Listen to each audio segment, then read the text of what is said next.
ہم یہ کیسے جان سکتے ہیں، یہ کیسے کنفرم ہوگا کہ ہمارا دل جو رات کے آخری پہر تہجد میں بار بار ایک ہی دعا مانگ رہا ہے،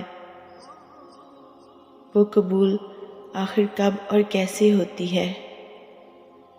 ہمیں مختلف خیال آتے ہیں کہ اللہ ہماری دعا قبول کرے گا یا نہیں کرے گا،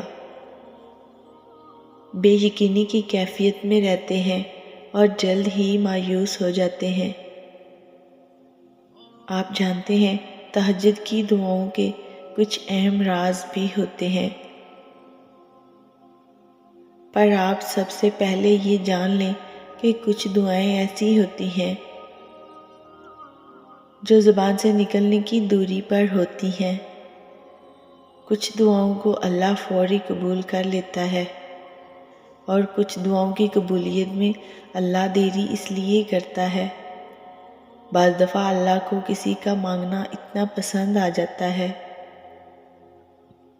کہ اللہ قبولیت کے وقت میں تھوڑا اضافہ کر دیتا ہے، جس سے تم مایوس ہونے لگ جاتے ہو۔ آپ جانتے ہیں یہی ایک بڑی ریزن ہے۔ ہم نا امیدی کے اندھیرے غار میں امید کی ساری کرنیں بجھا دیتے ہیں۔ یہ بالکل ایسا ہی ہے جیسے ہم زندگی کے کسی بھی امتحان میں جتنے اچھے سے پاس ہوتے ہیں،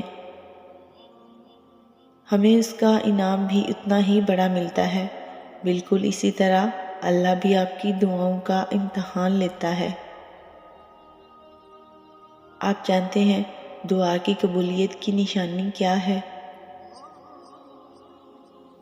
تہجد ایک ایسی عبادت ہے جو ہر انسان نہیں کرتا، لیکن تہجد پڑھنے کی توفیق اسی کو ملتی ہے جسے اللہ چنتا ہے۔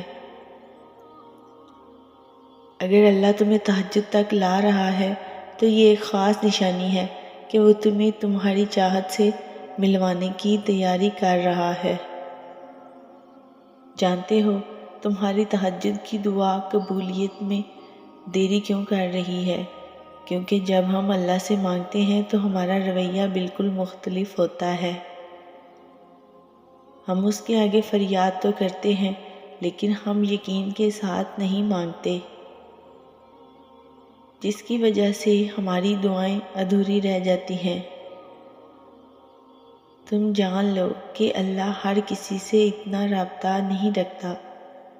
اگر وہ تمہیں مانگنے کے طریقے سکھا رہا ہے تو سمجھ لو تم اس کے خاص بندوں میں شامل ہو چکے ہو۔